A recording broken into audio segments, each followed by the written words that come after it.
Hannah Arendt foi uma filósofa de origem judaica nascida na Alemanha em 1906. Se formou em filosofia pela Universidade de Heidelberg em 1927, defendendo a tese O Conceito de Amor em Santo Agostinho.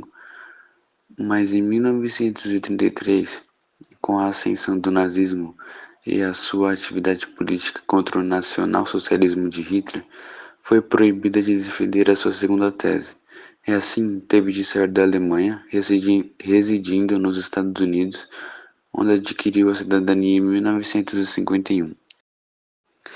A ralé é fundamentalmente um grupo no qual são representados resíduos de todas as classes. É isso que torna tão fácil confundir a ralé com o povo, o qual também compreende todas as camadas sociais, enquanto o povo, em todas as grandes revoluções, luta por um sistema realmente representativo.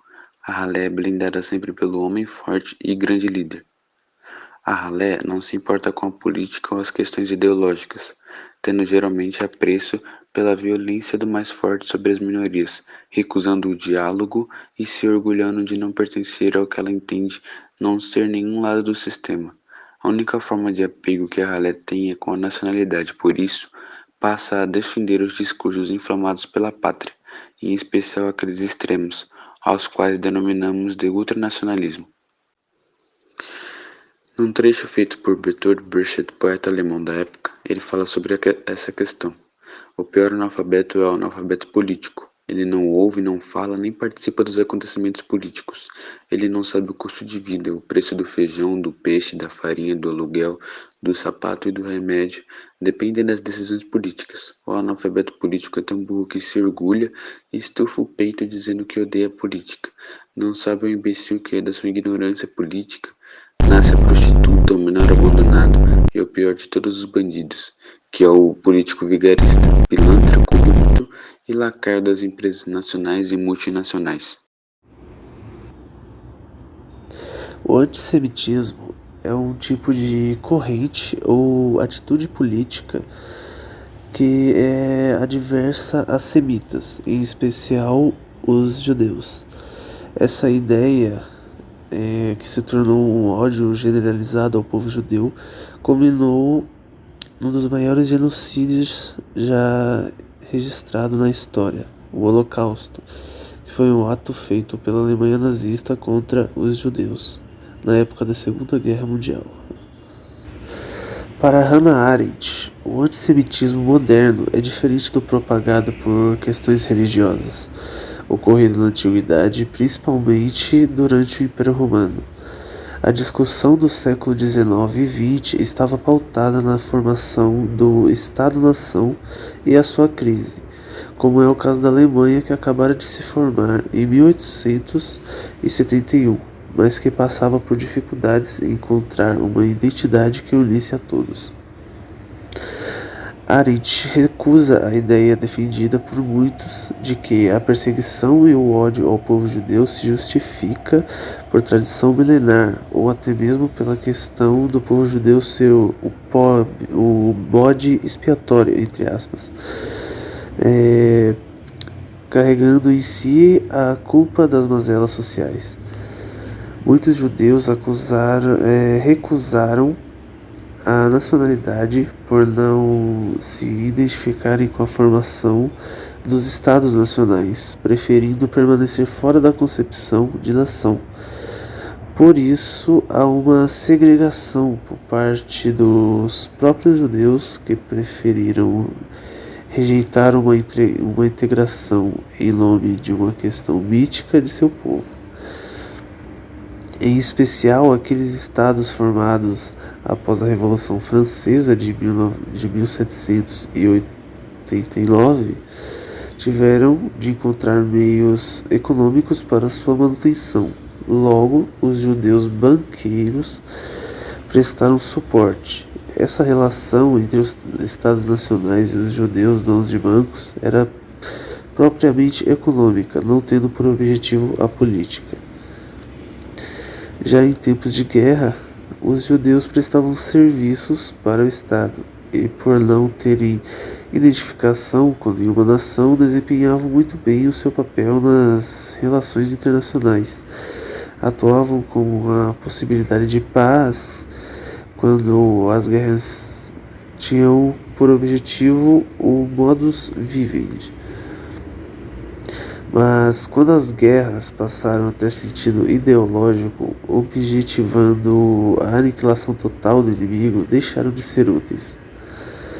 Com o imperialismo, os meios de se buscar recursos e acumular capitais aumentou. Assim, o Estado passou a encontrar mais interesse nas relações comerciais e gradativamente os judeus foram deixados de lado.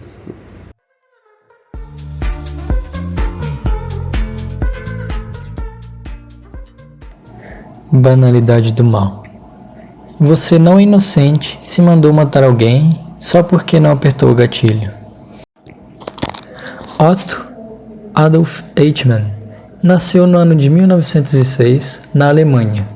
Foi um tenente-coronel da Alemanha nazista e um dos principais organizadores do Holocausto. Ele era responsável pelo transporte ferroviário em massa de judeus até os campos de concentração, durante a solução final proposta por Hitler. Apesar de não ser responsável por matar, propriamente dito, ele dizimou milhares de famílias, indiretamente. No ano de 1960, ele foi capturado pelo Serviço Secreto de Israel, na Argentina, levado até Jerusalém e sentenciado à morte por enforcamento, no ano de 1962. Durante seu julgamento, Eichmann se via como um cidadão de bem, inocente dos crimes descritos.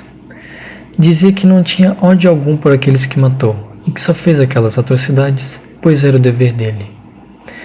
Era incapaz de pensar por si próprio, permitia que os outros o fizessem. E essa falta de pensar, de refletir consigo mesmo, o impediu de distinguir o bem do mal. Eichmann é só um amontoado de moléculas aleatórias, voando aonde o vento o leva. Ele podia agir de outra forma, outra que não causasse tantos danos. Mesmo estando errado, fazendo atrocidades, ele achava que estava fazendo certo, obedecendo cegamente às ordens, como um bom cumpridor das leis. E nunca se questionava ou problematizava as ordens que recebia. Tanto que Eichmann via tudo o que ele fazia como um trabalho normal. Ele não poderia ser considerado uma pessoa maléfica, diabólica, de puro ódio. Ele era uma pessoa normal, que buscava insanamente subir de classe. E foi isso que o levou a entrar no exército. Ele abriu mão da sua liberdade para obter a tão desejada ascensão social. Seguir o certo, estando cercado pelo errado, é muito mais difícil que simplesmente aceitar o errado. É literalmente nadar contra a corrente, pois fazer o certo demanda racionalidade e profundidade. Minha opinião é que o mal nunca é racional, é apenas extremo, e não possui profundidade nem qualquer dimensão demoníaca. Ele pode cobrir e deteriorar o mundo inteiro, precisamente porque se espalha como um fungo na superfície. Essa é a sua banalidade. Apenas o bem tem profundidade e pode ser racional, diz Hannah Arendt. Hannah não estava defendendo o burocrata. Longe disso. Eichmann era sim culpado de tudo o que fez, mesmo não tendo feito por motivos pessoais. Hannah estava tentando demonstrar que a crueldade pode ser cometida por qualquer pessoa comum no processo de cumprimento de atividades cotidianas. Quando deixam de questionar as suas ações e ignoram os efeitos causados, então o que significa banalizar o mal? Exatamente isso, agir sem refletir nem pensar nas consequências. Ele tinha a liberdade de desobedecer às ordens. Logo, ele tinha a responsabilidade de desobedecer. Isso é claro se ele pensasse um pouco mais nos danos que suas ações tinham. Eichmann era um homem banal, pois se recusava a questionar, diferente de Sócrates, que era um homem extraordinário. pois ele perguntava e se questionava a todo momento. Para Hannah, para fazer o bem, é necessário pensar, refletir e problematizar tudo o que se faz. É por isso que ela considera o bem como algo profundo e racional.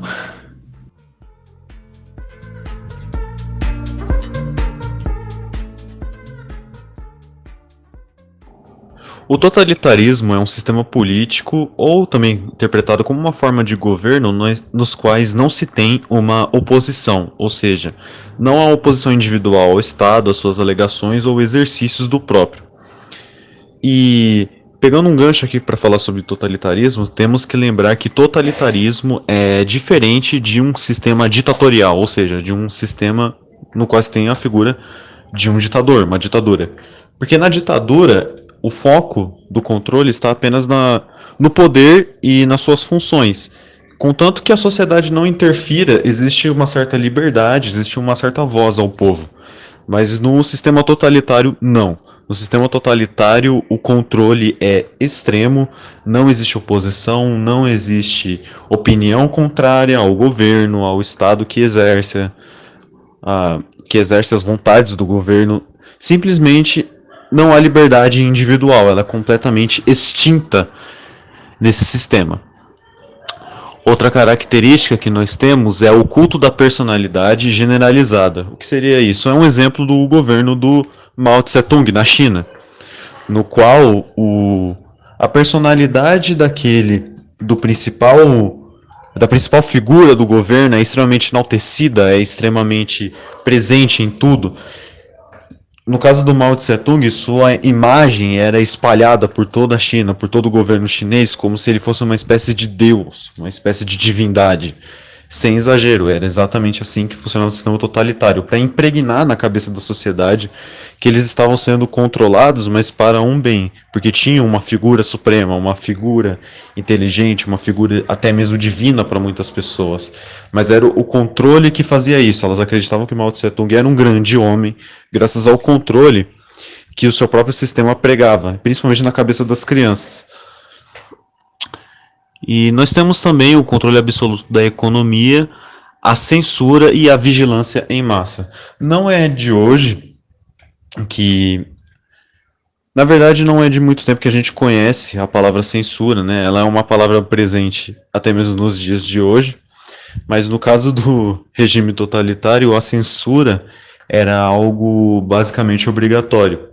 Qualquer coisa, qualquer veículo de informação, seja até desde uma pequena carta ou um livro, que falasse algo ou citasse algo ao governo era queimado ou excluído. Pessoas, então, que tentassem falar mal do governo, que tentassem ir contra suas ideias, eram assassinadas e muitas vezes sumiam. Na verdade, o contexto elas primeiro sumiam, depois eram assassinadas, mas é claro que o governo não ia assumir a autoria disso. Perseguição religiosa e a prática disseminada da pena de morte também eram coisas extremamente presentes neste regime. Então, para recapitular, o regime totalitário, o totalitarismo em si é uma forma de controle absoluto. O conceito da palavra totalitarismo se dá pelo controle de uma figura ou de uma forma de governo.